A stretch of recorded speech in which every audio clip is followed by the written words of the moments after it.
अस्सलाम वालेकुम स्टूडेंट्स, मेरा नाम है फ़रीहा ख़ान और आप देख रहे हैं लर्न इंग्लिश विद रोशनी। तो ये जो ओपिनियन है, ये जो आज हम ओपिनियन देखने वाले हैं, आज हम एडिटोरियल को नहीं देखेंगे, आज हम ओपिनियन देखेंगे जो कि लिखा गया है मिस मलिहा लोधी के ज़रिए। तो चलें अब इसको स्टार्ट करते हैं। जितना कवर हो सका आज की वीडियो में उतना इसको कवर करेंगे। अच्छा, सबसे पहले ये देखें, स्लाइड इनटू अथॉरिटेरियनिज्म। देखो, स्लाइड का मतलब क्या होता है? स्लाइड का मतलब होता है जैसे स्लाइड नहीं लेते बच्चे, तो इसमें क्या होता है, इसमें एक आहिस्ता आहिस्ता फिसलते हो। तो वो यही बात कर रहा है कि यहाँ पे भी फिसलना हो रहा है, लेकिन किस चीज़ की तरफ, वो इनटू लगा के उसने बताया कि इस चीज़ की तरफ हम फिसल रहे हैं। अब ये कौन सा सिस्टम है?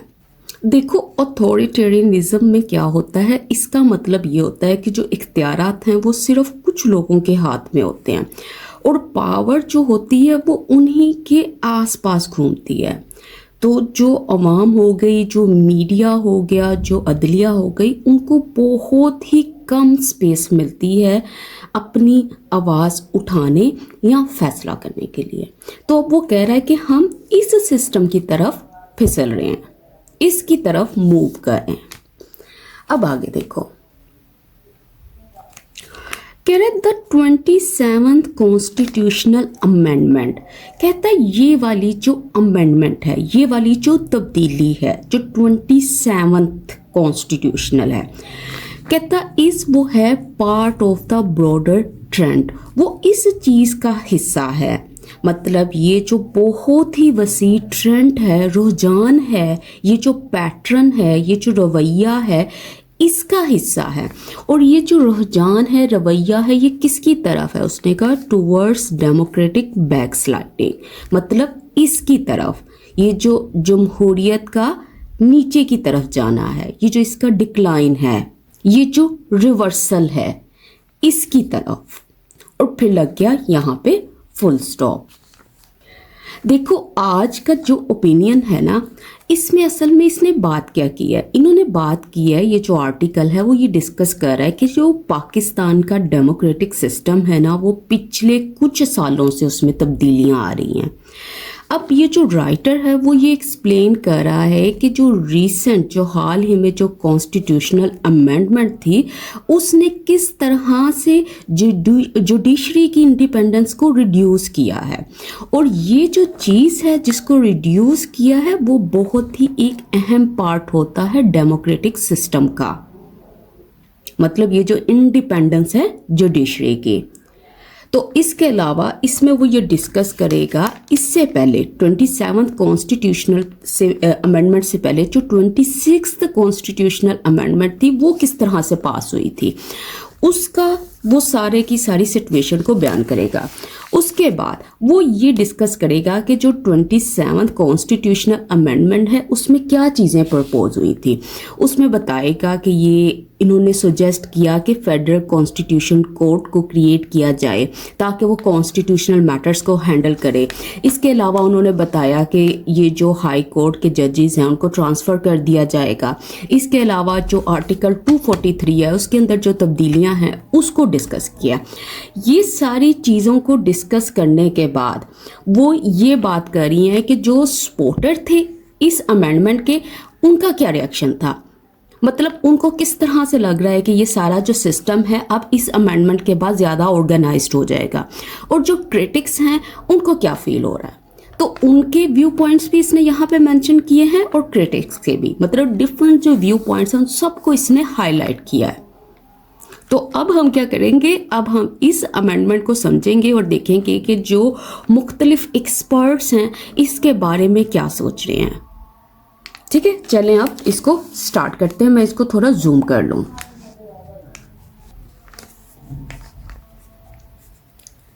वो कह रहे पाकिस्तान स्लाइड, पाकिस्तान का ये जो फिसलना है इनटू अथॉरिटेरियनिज्म, इस सिस्टम की तरफ। ठीक है, ये मैंने अभी आपको एक्सप्लेन कर दिया ऊपर। हैज़ बीन अनमिस्टेकेबल, ये जो चीज़ है ये रही है बिल्कुल वाजिया। अगर कोई चीज़ अनमिस्टेकेबल है तो इसका मतलब है वो बहुत ही क्लियर है, उसको झुठलाया नहीं जा सकता।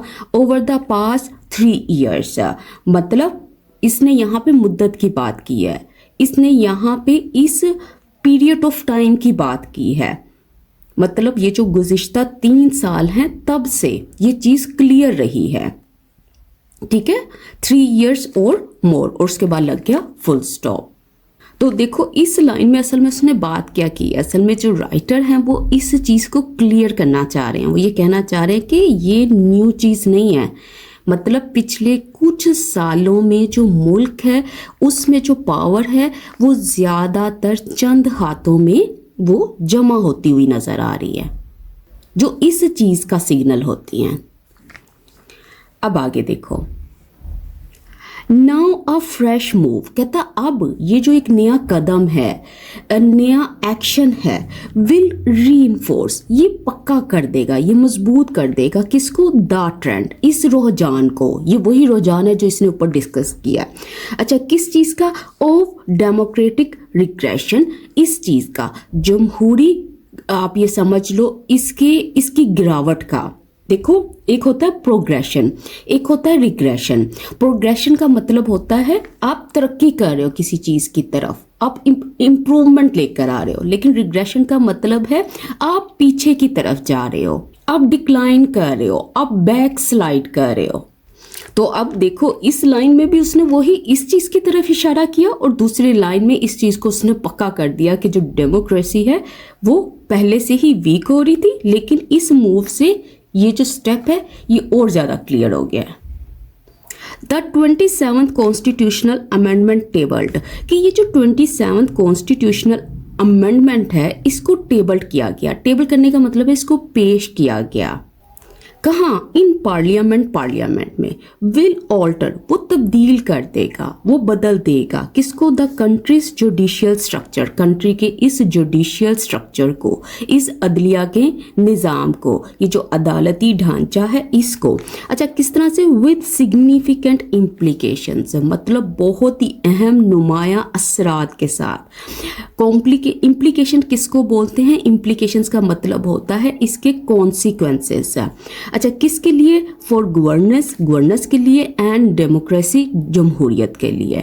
अच्छा, गवर्नेंस क्या है, मतलब हुकूमत चलाने का ये जो तरीका है, किस तरह से इस कंट्री को चलाया जाता है, मैनेज किया जाता है, और ये जो जमहूरियत है इन चीज़ों के ऊपर इसका अफेक्ट होगा, इसके कॉन्सिक्वेंसेस होंगे, इसके असरात होंगे।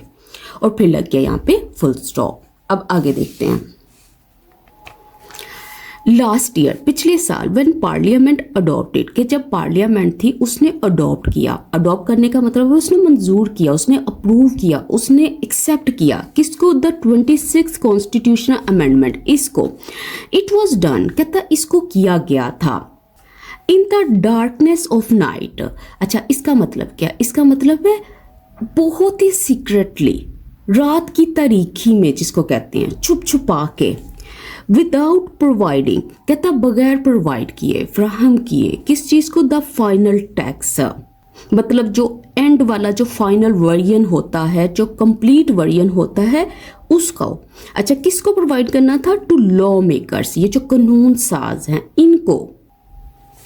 कहता बिफोर बीइंग टेबल्ड, इससे पहले, मतलब पार्लियामेंट में रस्मी तौर पर पेश किए जाने से पहले। और फिर लग गया फुल स्टॉप।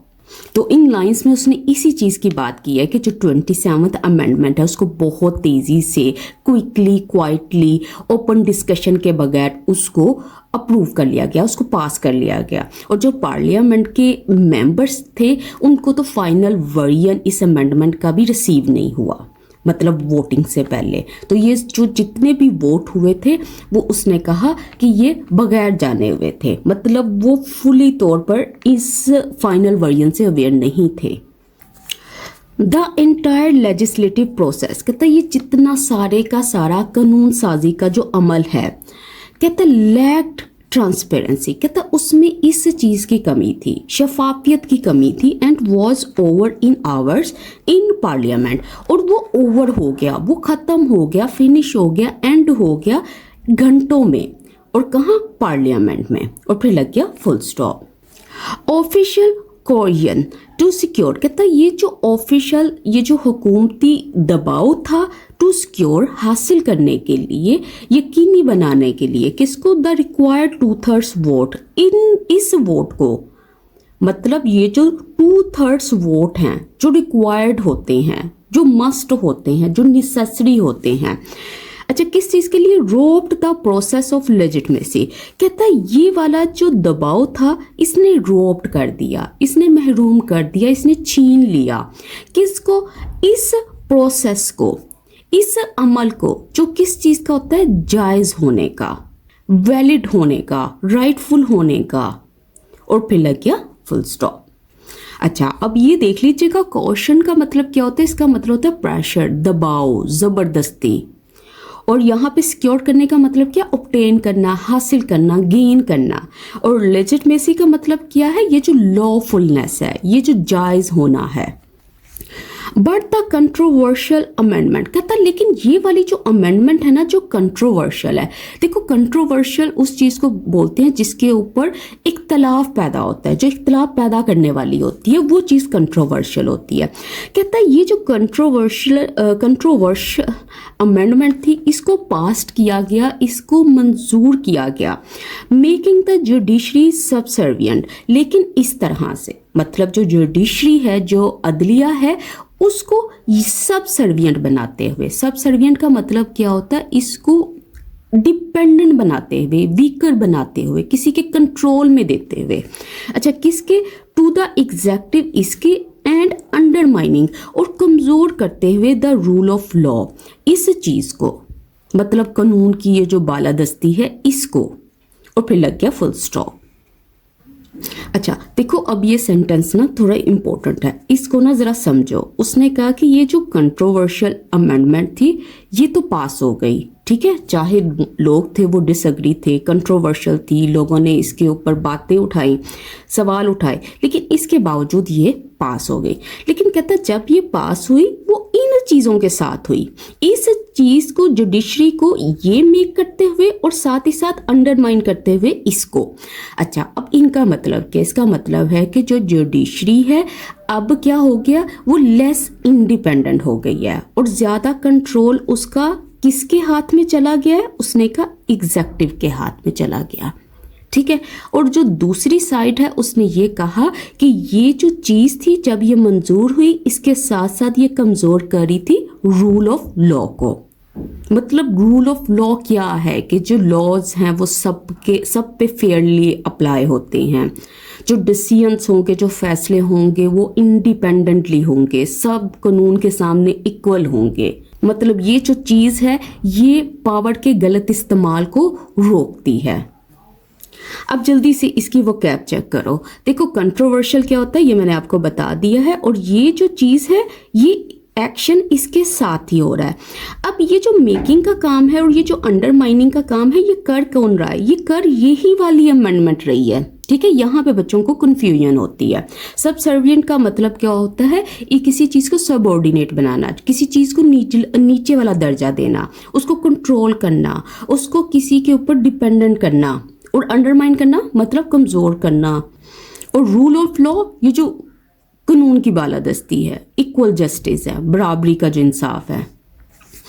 कहता कॉन्सिक्वेंटली का मतलब क्या है, एज अ रिजल्ट। अब उसका जो नतीजा है, कॉन्सिक्वेंटली द गवर्नमेंट वोन एवरी केस, कि जो गवर्नमेंट है वो जीत गई, ठीक है, वो कामयाब हुई हर केस में। कंसर्निंग कॉन्स्टिट्यूशनल इंटरप्रिटेशन, मतलब हर वो केस जो कंसर्निंग था, कंसर्निंग का मतलब है वो इस किसी चीज़ से मुतल्लिक था, वो किसी चीज़ से रिलेटेड था। अच्छा, किससे रिलेटेड था या किसके अबाउट था, उसने को कॉन्स्टिट्यूशनल इंटरप्रिटेशन, इसके मतलब कॉन्स्टिट्यूशन को किस तरह से एक्सप्लेन करना है, इसको किस तरह से समझना है। अच्छा, अब ये जो चीज़ है ना कॉन्स्टिट्यूशनल इंटरप्रिटेशन, इसको ज़्यादा इजी वर्ड्स में ये समझ लो कि जब जो आइन होते हैं ना उसके जो लफ्ज़ होते हैं उनका मतलब किसी मामले में ना क्लियर नहीं होता, तो अदलिया तय करती है कि इसका सही मतलब क्या है और इसे कैसे अप्लाई करना है। तो ये वो चीज़ है, ठीक है। जैसे फॉर एग्जाम्पल जो इजी वर्ड्स में है, जैसे हम कहते हैं कि हर सिटीज़न को मतलब फ्रीडम ऑफ स्पीच जो है हर सिटीज़न का राइट है, लेकिन अब क्या हेट स्पीच भी इस चीज़ में आती है, इस फ्रीडम में आती है, या किसी के बारे में किसी को डिफेम करना भी इस चीज़ में आता है? तो ये फैसला कौन करेगा? ये फैसला कोर्ट करेगी। तो कोर्ट जब ये डिसाइड करती है कि इस लफ्ज़ का मतलब क्या होगा, तो वो कॉन्स्टिट्यूशनल इंटरप्रिटेशन है। ठीक है, इसमें भी ये जो मैंने एक्सप्लेन किया, अगर कोई बात ऊपर नीचे हो जाए ना तो आप इसको अच्छे से गूगल कर लिया करें। अच्छा, the propose 27th constitutional amendment कहता है ये जो 27th कॉन्स्टिट्यूशनल अमेंडमेंट है जिसको प्रपोज किया गया, जो जिसको सुजेस्ट किया गया, कहता सीम्स दिखाई देती है to follow a similar path, कि ये भी यही वाला पाथ फॉलो कर रही है। कौन से वाला पाथ? ये जो ऊपर इतनी एक्सप्लेनेशन दी है उसने 26th अमेंडमेंट के बारे में। ठीक है, कहता कि ये भी यही वाला पाथ जो है वो फॉलो करती हुई दिखाई दे रही है। It was kept under raps, कहता इसको राज में रखा गया, इसको छुपाया गया, अंटिल उस वक़्त तक जब तक PPP leader Bilawal Bhutto Zardari disclose, का मतलब जब तक इन्होंने डिस्क्लोज नहीं किया, इन्होंने जाहिर नहीं किया, ये सामने लेकर नहीं आए। अच्छा, क्या द गवर्नमेंट हैड सॉट, कि गवर्नमेंट ने चाहा था, गवर्नमेंट ने मांग की थी, उसने आस्क फॉर किया था, किस चीज़ के लिए? हिज पार्टी सपोर्ट, इसकी पार्टी की हिमायत के लिए, एंड रिवील्ड और वाजिया किया, बयान किया, ओपनली शेयर किया द अमेंडमेंट्स की एलिमेंट्स, ये जो अमेंडमेंट है इसके जो इम्पोर्टेंट पहलू हैं उनको, और फिर लग गया फुल स्टॉप। अच्छा, की एलिमेंट्स क्या होते हैं? कोर पॉइंट्स, जो बुनियादी नुकात हैं, जो अहम फीचर होते हैं। ठीक है, अगर कोई चीज़ अंडर रैप है तो इसका मतलब है वो राज में है, वो छुपी हुई है।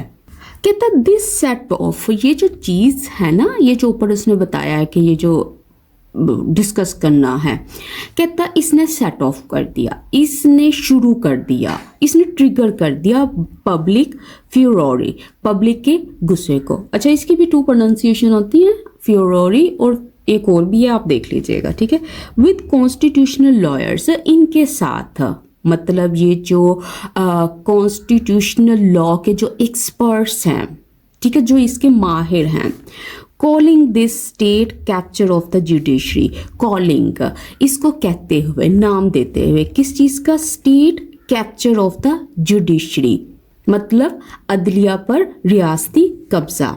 ओपोजिशन लीडर्स डबिंग इट, के जो ओपोजिशन लीडर्स हैं, जो ओपोजिशन के रहनुमा हैं, उन्होंने इसको डब किया। डब करने का मतलब होता है इसको पुकारा, इसको डिस्क्राइब किया, इस पर ठप्पा लगाया, इसको लेबल दिया, किस चीज़ का? पावर ग्रैब, कि it is a power grab, कि ये इख्तियारात छीन लेने की कोशिश है।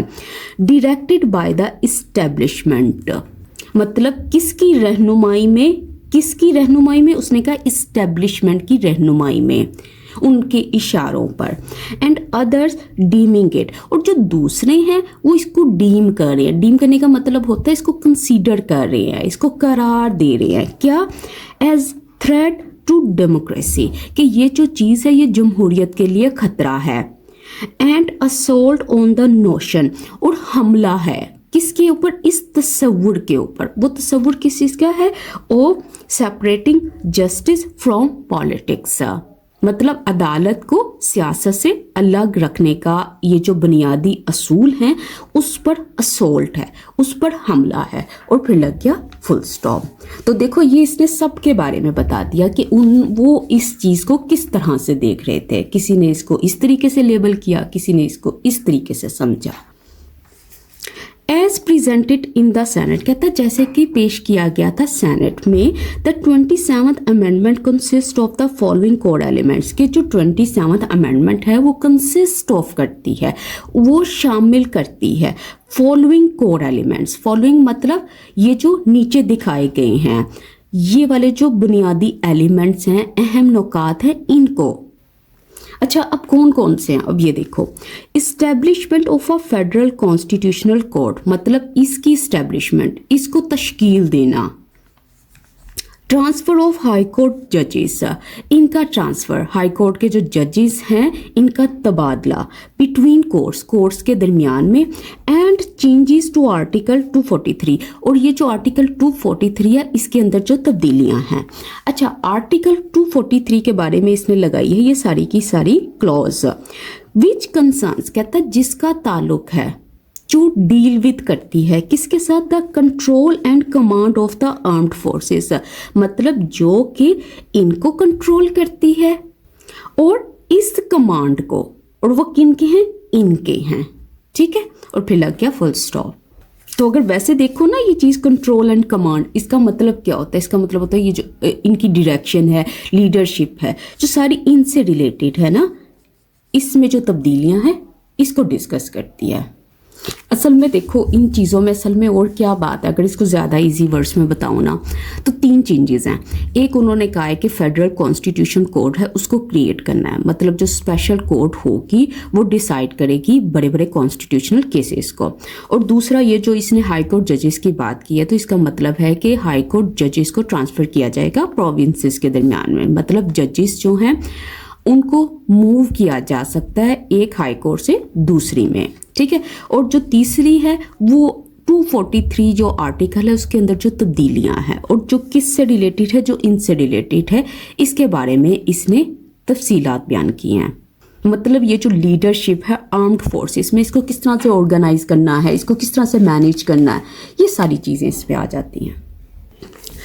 Establishment of a federal constitution court. अच्छा, अब ना ये एक एक चीज़ को बता रहा है, कहता है ये जो कॉन्स्टिट्यूशन कोर्ट है ना, फेडरल कॉन्स्टिट्यूशन कोर्ट, इसकी जो इस्टेब्लिशमेंट है, इसका जो कायम करना है, इसकी जो तश्कील है, was also attempted by the government. कहता वॉज ऑल्सो अटेम्प्टेड बाय, कहता इसकी कोशिश की गई थी किसके ज़रिए, बाय द गवर्नमेंट के ज़रिए, इन द 26th अमेंडमेंट, 26वीं अमेंडमेंट में। तो वो ये चीज़ कह रहा है, ये चीज़ न्यू नहीं है, जो गवर्नमेंट थी उसने पहले भी कोशिश की थी कि वो क्रिएट करे फेडरल कॉन्स्टिट्यूशनल कोड को, ठीक है, कब, 26th अमेंडमेंट में।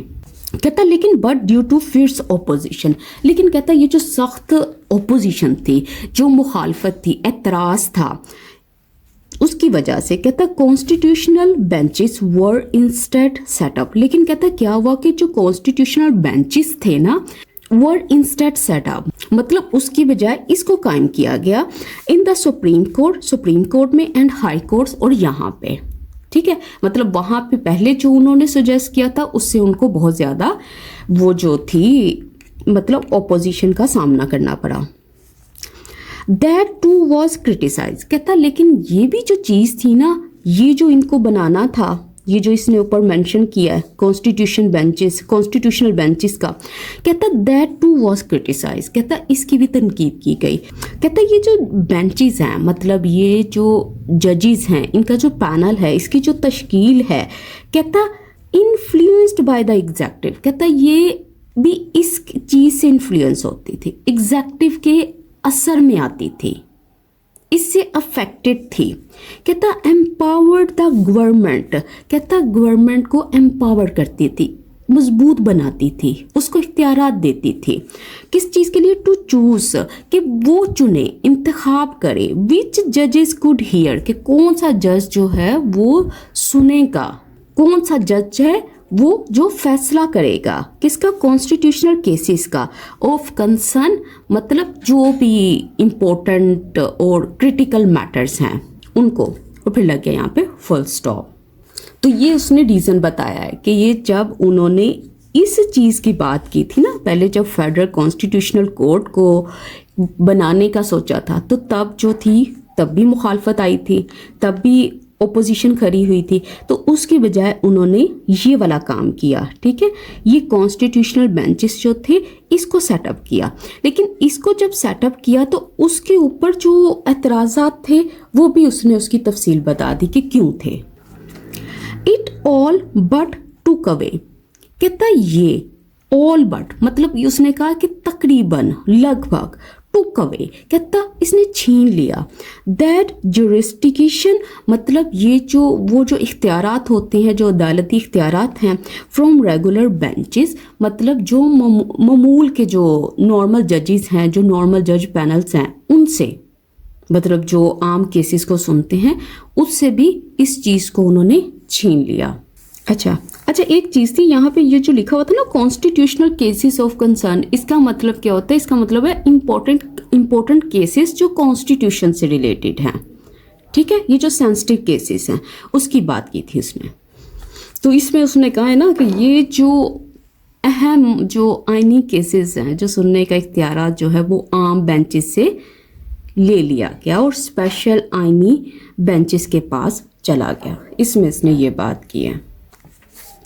कह रहे objections to a constitutional code, कहता है ये जो एतराज़ात थे किसके ऊपर? इस कॉन्स्टिट्यूशनल कोड के ऊपर। कहता रेस्ट ऑन, वो बुनियाद रखते हैं, वो बेस्ड ऑन है, वो डिपेंड करते हैं किसके ऊपर? सॉलिड ग्राउंड के ऊपर। मतलब इस अच्छा देखो इसका मतलब क्या? सॉलिड ग्राउंड का मतलब क्या है? उसकी स्ट्रॉन्ग बेसिस है, वो वैलिड है। मतलब वो ये कहना चाह रहा है कि ये जो क्रिटिसिज्म निकल कर आ रही है ये बिल्कुल स्ट्रॉन्ग है, ये बिल्कुल वैलिड है, बिल्कुल सही है। कहता बैक्ड विद जजेस, कहता बड़ा हुआ किसके साथ? जजेस के साथ। चूजन बाय, कहता जिसको चूज किया गया, जिसका इंतखाब किया गया किसके जरिए? गवर्नमेंट के जरिए। It will set up a parallel executive complaint code, कहता ये सेटअप कर देगा, ये कायम कर देगा एक पैरेलल, मतलब दूसरी एक ऐसी चीज जो भी साथ साथ चलेगी, वो वाला चलने वाला जो एग्जीक्यूटिव कंप्लाइंट कोड है उसको ये सेटअप कर देगी। एग्जीक्यूटिव कंप्लाइंट का मतलब क्या है? हुकूमत के मती जो कोर्ट होगी उसको। तो इसमें इसने क्या और ज़्यादा एक्सप्लेन किया, यही कहा ना कि राइटर ये कहना चाह रहे हैं कि अगर गवर्नमेंट सेलेक्ट करती है जजेस को नई फेडरल कॉन्स्टिट्यूशन कोर्ट के लिए, तो जो कोर्ट होगी वो चांसेस हैं कि वो गवर्नमेंट को सपोर्ट करेगी बजाय इंडिपेंडेंट होने के। तो वो कह रहा है कि इस तरह लग रहा है कि ये जो चीज़ है ये क्रिएट करेगी सेकंड कोर्ट सिस्टम को, मतलब ये जो पैरेलल, इसने कोर्ट का वर्ड यहाँ पे यूज़ किया है, और जो ज़्यादा लॉयल होगी किसको लेकर? इसको लेकर, मतलब न्यूट्रल होने की बजाय वो इसको लेकर ज़्यादा लॉयल होगी। कह रहे दिस विल डेन्यूट, कहता ये जो चीज़ है ये महरूम कर देगी, छीन लेगी किससे? Supreme court of its jurisdiction, इससे इन कॉन्स्टिट्यूशनल केसेस। कहता कि ये जो चीज़ है ना ये महरूम कर देगी सुप्रीम कोर्ट को अपने अदालती इख्तियारात से।